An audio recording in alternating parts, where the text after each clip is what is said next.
S. ಇವತ್ತು ಈ ಮಗುವಿಗೆ ನೇರ ಹೊಣೆ ಈ ಆರೋಗ್ಯ ಇಲಾಖೆ ಅಂತಲೇ ಹೇಳ್ತೀವಿ. ಕಾರಣ ಇಷ್ಟ, ಇಲ್ಲೇ ಬೆಳಗಿದ್ದ 9:30 10 ಗಂಟೆಗೆ ಡಾಕ್ಟ್ರು ಬರ್ತಾರೆ, ಸಾಯಂಕಾಲ 4ಗೆ ಅವ್ರ ಡ್ಯೂಟಿ ಮುಗೀತೈತಿ. ಒಬ್ಬರು 2 ಸಿಸ್ಟರು, ಒಬ್ಬರು ಡಾಕ್ಟ್ರ್ ಅದಾರ. ಸಾಯಂಕಾಲ 4 ಬೆಳಗ್ಗೆ 9 ಮಟ್ಟ ಯಾವುದೇ ಅಧಿಕಾರಿ ಇರೋದಿಲ್ಲ, ಇಲ್ಲೇ ಸಿಸ್ಟರ್ ಇರೋಲ್ಲ, ವೈದ್ಯ ಅಧಿಕಾರಿ ಇರೋದಿಲ್ಲ. ಇಲ್ಲೇ ಪುಣ್ಯಕ್ಷೇತ್ರದ ಹವನೂರದು ದ್ಯಾಮವ್ವ ನೆಲೆಸಿರುವಂಥ ಪುಣ್ಯಕ್ಷೇತ್ರ. ಇಲ್ಲಿ ಸಾವಿರಾರು ಭಕ್ತಾದರು ಬರ್ತಾರೆ, ರಾತ್ರಿನೂ ಉಳ್ಕೊಂತಾರೆ. ಇಲ್ಲೇ ಅಕಸ್ಮಾತ್ ರಾತ್ರಿ ಯಾವುದಾದ್ರೂ ಭಕ್ತಾದಿಗಳಿಗೂ ಆದರೂ ಇಲ್ಲೇ ಯಾರು ಕೇಳೋರಿಲ್ಲ, ಅವ್ರಿಗೆ ಟ್ರೀಟ್ಮೆಂಟ್ ಕೊಡೋರಿಲ್ಲ. ಇಂಥ ಸಾವುಗಳು ಜಾಸ್ತಿ ಆದವೆ.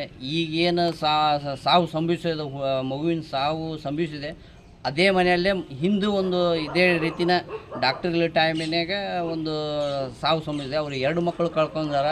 ಅವರಿಗೆ ಆ ಸಾವಿಗೆ ಕಾರಣ ಯಾರು ಅಂದರೆ ಈ ಆರೋಗ್ಯ ಇಲಾಖೆ ಅಂತಲೇ ನಾವು ಹೇಳ್ತೀವಿ. ಮುಂದಿನ ದಿನದಲ್ಲಿ ಇದೇ ರೀತಿ ಆದರೆ ನಾವು ಊರಿನ ಎಲ್ಲ ಸಾರ್ವಜನಿಕರು ದವಾಖಾನೆ ಮುಂದೆ ಉಗ್ರವಾದ ಹೋರಾಟ ಮಾಡ್ತೀವಿ.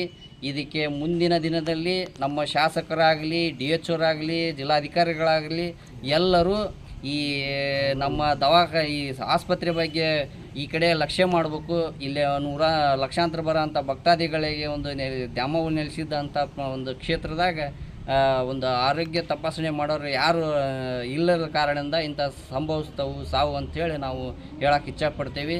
ನಾವು ಎಲ್ಲ ಊರಿನ ಪರವಾಗಿ DHರಿಗೆ ಮತ್ತು ಶಾಸಕರಿಗೆ ಒಂದು ಮನವಿ ಮಾಡ್ತೀವಿ, ಆದಷ್ಟು ಬೇಗ ಇಲ್ಲಿ ಆರೋಗ್ಯ ಸಿಬ್ಬಂದಿನ ಹಾಕಬೇಕಂತ ತಮ್ಮಲ್ಲಿ ಕೇಳ್ಕೊಳ್ತೀವಿ.